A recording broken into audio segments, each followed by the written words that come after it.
Hi welcome to Enniyam Balakrishnan. So பார்த்தீங்கன்னா, அதாவது உலகத்தில எத்தனையோ இடத்துல நெறைய இடத்துல மிஸ்ட்ரி இருந்தாலும் பார்த்தீங்கன்னா ஸோ நமக்கு அமேசான் காடு அப்படின்னு சொல்லும்போது பார்த்தீங்கன்னா, அது நிஜமாவே ஒரு திகில் ஊட்டுற ஒரு விஷயமா தான் இருக்குது. ஸோ அமேசான் காட்டுல இப்போ இடையில பார்த்தீங்கன்னா ஒரு புது விலங்க கண்டுபிடிச்சிருக்கிறாங்க. அது என்ன அப்படிங்கிறது வீடியோக்குள்ள போய் பார்க்கலாம். அதுக்கு முன்னாடி நம்ம சேனல சப்ஸ்கிரைப் பண்ணுங்க. அப்பதான் இந்த மாதிரியான வீடியோக்குள்ள உங்க கண்ணு முன்னாடி என்ன 10 நிமிஷம் கண்டிப்பா நிறுத்த முடியும். வாங்க வீடியோக்குள்ள போகலாம். பார்த்தீங்கன்னா, ஸோ அமேசான் காடு. இது அமேசான் காடு எங்கே இருக்குன்னு பார்த்தீங்கன்னா, ஸோ அமேசான் ஒரு சதுப்பு நிலத்தில இருக்குது. இது பார்த்தீங்கன்னா ஒரு பெரிய காடு. இது கிலோமீட்டர் கணக்கில இருக்குது. இதில பார்த்தீங்கன்னா நெறைய மர்மங்களும், நெறைய வினோதங்களும் நிறைந்த காடு. அது இல்லாம இந்த இடத்துல நெறைய பேர் டூர் போறாங்க, பிக்னிக் போறாங்க. ஸோ நெறைய பேர் போற இடத்துல போய் போகும்போது பார்க்குறீங்கன்னா, அதாவது இலைகள் இருக்குது, தலைகள் இருக்குது. அப்புறம் நெறைய இதுவரை கண்டுபிடிக்க முடியாத விலங்கினங்கள் நெறைய இருக்குது. ஸோ இது உள்ள போம்போது, இதில நெறைய இடங்கள்ல என்ன ஆகுதுன்னு பார்த்தீங்கன்னா, ஸோ தாவரங்களே பார்த்தீங்கன்னா, மனிதர்கள விழுங்கி எடுத்து சொல்லப்படுது. ஸோ இந்த மாதிரி நெறைய அதிசயங்களும், அமானுஷங்களும் நிறைந்த இந்த காட்டுல, இப்ப இடையில பார்த்தீங்கன்னா, ஸோ ஒருத்தங்க என்ன பண்ணியிருக்காங்கன்னா, அதாவது சுரங்கங்கள் பக்கத்தில சுரங்கங்கள தோண்டுறதுக்காண்டி பக்கத்தில என்ன பண்ணியிருக்காங்கன்னா, ஒரு பெரிய ஒரு குழி தோண்டியிருக்கிறாங்க. குழி தோண்ட பார்த்தீங்கன்னா அந்த இடத்துல நெறைய படிமங்கள் கிடைச்சிருக்கு. ஸோ அந்த படிமங்கள் என்ன அப்படிங்கிறதுக்காண்டி அவங்களுக்கு தெரியல. ஏன்னா தொல்லியல் ஆராய்ச்சித் துறை கால் பண்ணி வர சொல்லியிருக்கிறாங்க. இவங்க நெறைய தேடி இருக்கிறாங்க. தேடும்போது பார்த்தீங்கன்னா, நெறைய எலும்பு துண்டுகள் கிடைச்சிருக்கு. நெறைய எலும்பு துண்டுகள் அவங்க தோண்ட தோண்ட வந்துட்டே இருந்திருக்குது. அந்த எலும்பு துண்டுகள்லாம் பார்த்து அடுக்கி வச்சு, இதில நெறைய நெறைய விலங்கினங்களோட எலும்பு துண்டு தான் நெனச்சுட்டு அவங்க என்ன பண்ணிட்டு இருக்காங்கன்னா, அத அடுக்கி வச்சு பார்த்துட்டு இருக்காங்க. கடைசியில பார்க்கும்போது தெரிஞ்சிருக்குது, இந்த எல்லா எலும்பு துண்டுகளும் ஒரு தனித்தனியான ஒரு விலங்கினங்களுக்கு உள்ளது கிடையாது. அது ஒரே ஒரு விலங்கினத்துடையது அப்படின்னு சொல்லி பார்த்துருக்காங்க. அது பார்த்தீங்கன்னா, கிட்டத்தட்ட ஒரு பெரிய ஒரு எலும்பு. அதுதான் பார்த்தீங்கன்னா டைட்டனோபோவா. ஸோ டைட்டனோபோவா அப்படிங்கிறது பார்த்தீங்கன்னா ஒரு பெரிய ராட்சச பாம்பு.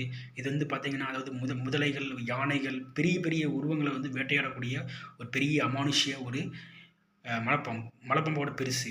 ஸோ இப்போ நான் பார்த்துருப்போம். நம்ம நெறைய ஹிஸ்ட்ரியில பார்க்கும்போது பார்த்தீங்கன்னா அதாவது ஷார்க் வேல் அதாவது ஷார்க் பார்த்துருப்போம்.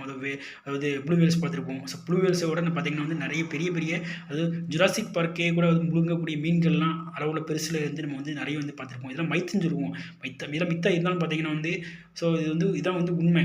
அது பார்த்தீங்கன்னா, அது வாழ்ந்ததுக்கான உண்டானாக்கள் நெறைய படிமங்கள் இருந்துச்சு. இப்போ பார்த்தீங்கன்னா, இடையில கூட திருச்சியில பார்த்தீங்கன்னா டினோசரஸ், அதாவது டைனோசரஸ் வாழ்ந்ததா சொல்லப்பட்டுச்சு. அதுக்குண்டான முட்டைகள் மற்றும் அந்த எலும்பு துண்டுகள் அரியலூர்ல கூட ஒரு 2 வருஷத்துக்கு முன்னாடி எடுத்தாங்க.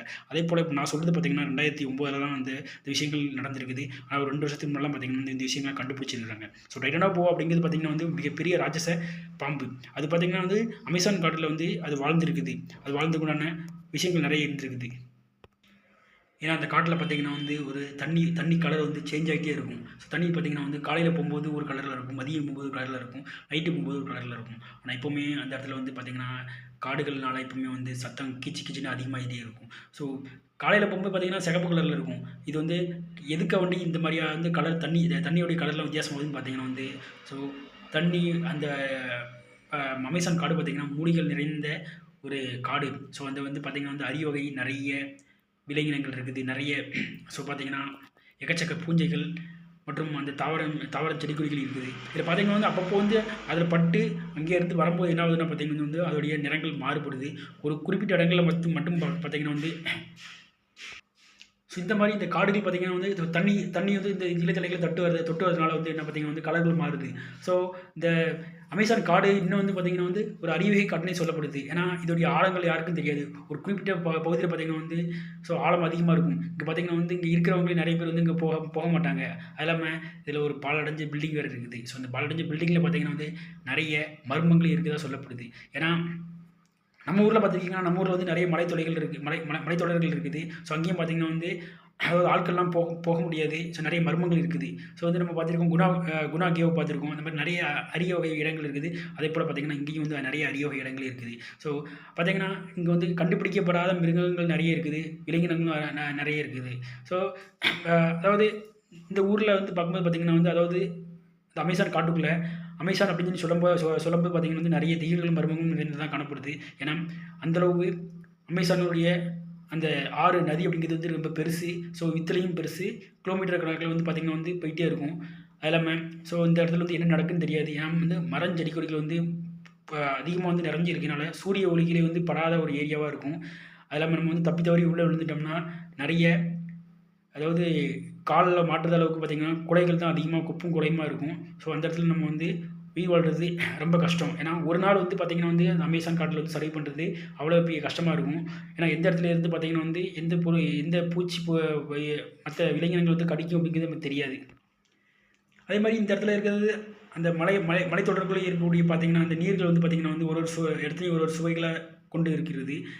அதாவது ஒரு இடத்துல இருக்கும்போது வந்து பார்த்திங்கன்னா வந்து இனிப்பாக இருக்கும், ஒரு இடத்துல பார்க்கும்போது வந்து கசப்பாக இருக்கும். அது எப்படி ஒரே நதி மேலே இருந்து கீழே வந்து வந்துட்டு இருக்குது, அது அப்படி எப்படி மாறி மாறி இருக்குன்னு பார்த்தீங்கன்னா வந்து, ஸோ அதில் நான் சொல்கிற மாதிரி பார்த்தீங்கன்னா வந்து, ஸோ இந்த இலைத்தழைகள் அது வந்து செடி கொடிகள் தான் காரணம்.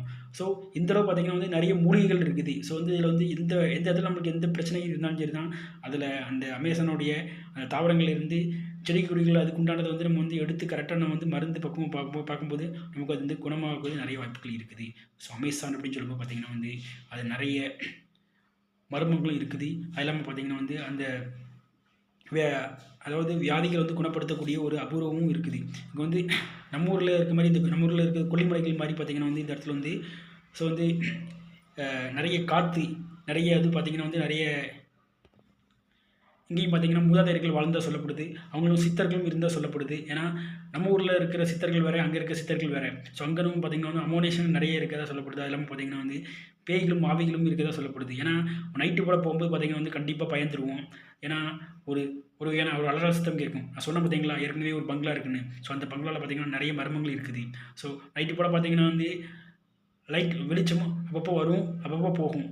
ஸோ இவ்வளோ பெரிய காட்டில் பில்டிங் எது, அந்த பில்டிங்கில் கரண்ட் எதுன்னு பார்த்திங்கன்னா வந்து லைட் கிடையாது. லைட் மீன்ஸ் லைட்டு கிடையாது, ஆனால் வந்து ஒரு வெளிச்சம் வரும். ஏன்னா இதில் வந்து நிறைய பேர் வாழ்ந்ததாக சொல்லப்படுது. அந்த காலத்தில் இருக்கிற அந்த அமேசான் காட்டில் வாழ்ந்த, அதாவது